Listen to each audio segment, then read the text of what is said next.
Okay.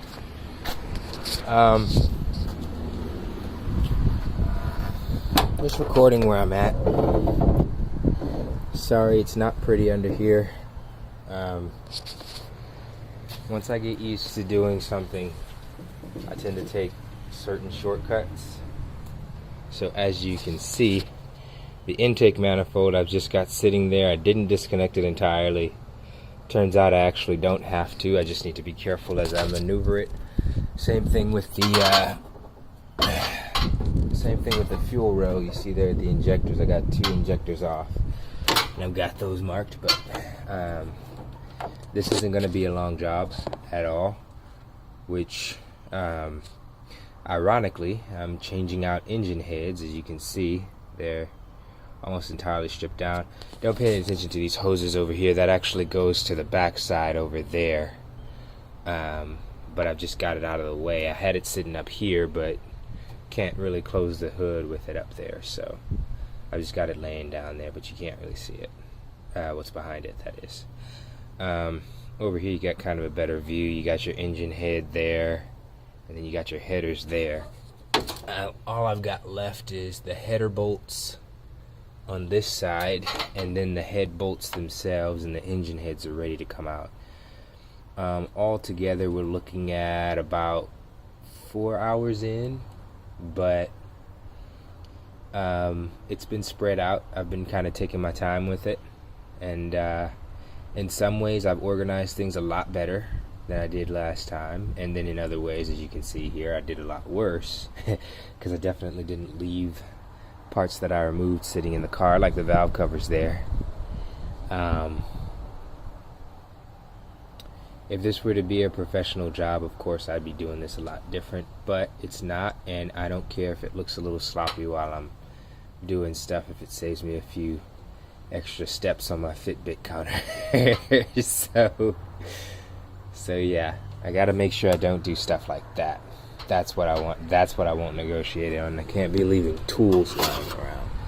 I can leave parts. It's easy enough to know where those go, and the bigger parts, so as you can see, so it's no big trouble finding them, obviously. Whereas stuff like this screwdriver here, an obscure spot like that, might seem obvious sitting up there, but it's not. It's not somewhere you look when you open the hood and it drops down. Not only can you not use it when you need it, but you also run the risk of it getting caught in something. Not a whole lot going on over there in that corner, but still. We're not going to find out the hard way. Anyway, you can kind of see the roller lifters down there in the valley, the back end of them anyway. I've already got the rods and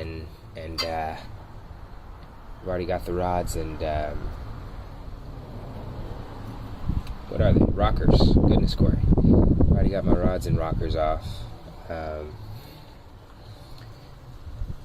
The heads are pretty much ready to come off. It's just like I said, those 8 header bolts over there on the right, and then I believe there's 10 head bolts per head, and then that's it.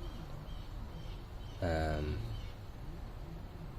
going to change those out with some that are very nicely ported, still stock heads, but extremely well ported stock heads. I much prefer the stock heads, actually, because they're iron. Don't get me wrong, aluminum heads have their uses. They're also considerably lighter, but this is a truck, and it's going to be a work truck. Not a beat to crap truck, but a working truck. I just want to make sure that's not an excuse to just, beat it to crap and leave it in any condition. That's not what I mean, but I mean it's got to be able to work.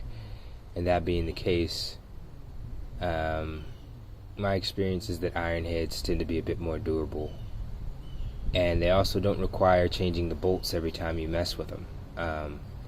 You can reuse the bolts as much as you like.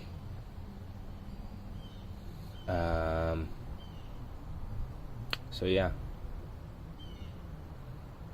Shoot, while I got you, why not have a look at these replacement heads are here. They're a lot cleaner. They are original heads, but they're a lot cleaner. Here's one thing that concerns me. The heads that are in there are definitely E7s.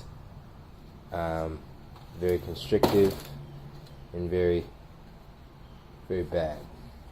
But these guys, at least one of them is a D8. Or so it's marked anyway. Right there, actually.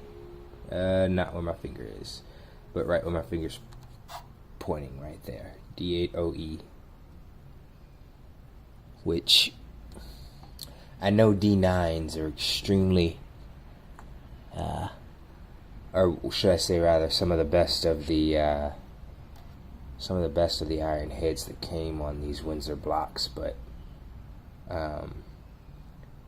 that's definitely not a D9. That's a D8, or at least so it's marked. And this one, I'm not entirely certain what it is, quite frankly. Suppose we'll find out the fun way. They seem to match, and they've definitely been ported the same. So we'll see what comes of that. It definitely had the back pipe, as you can see here. It's been cut and probably reversed to make sure that no air comes out of it. That's a common way of bypassing that air pump smog system. So E7, if I recall correctly, is the first generation that started getting that pump to begin with, so they've got to be E7s by style. But then again, this one definitely says D8, so we'll see. It's going to be interesting. Got the upper intake manifold there. Lower intake manifold was the one you saw laying around in the engine bay. My rockers and rods there. Screws that look like they're just laying up there any kind of which ways, but they're actually all up there in a particular order. And I've got it memorized.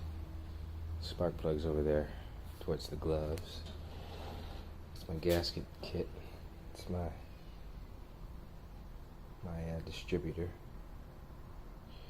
So the intake over here, I'm sure, or the intake tubes on that. Swapped out that old restrictive box for these suckers here, and they will get the job done. They absolutely do. It's just going to be interesting. Those headers were a pain to get on just because the contact with the frame was a bit unfortunate, but we'll get them off and we'll get them back on, I guess. Honestly, I hope I don't even have to touch them. I don't think I do. I think I can just remove the bolts and then remove the heads and slide the new head right into that spot without having to worry about adjusting that header, especially if it's nicely wedged in its position. It means it'll help me make sure I position the new head right. So, woohoo! And then once we get this sucker back together, we got a really busy Saturday coming up. Gotta clean it again because I got grease all over the outside while I was degreasing the engine. Get all this off the side here. You can see it there. It's kind of grody. But anyway, taking a short, quick trip down to the junkyard to get what I need for that. We're going to finish that off.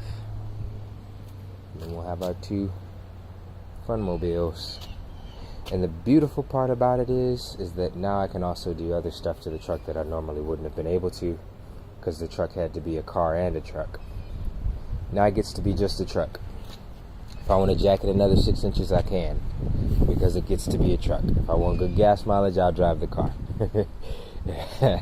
And this sucker can just go as sky high as it can get. Now I'll throw some 14-inch wide wheels on there. Nah, I wouldn't do that.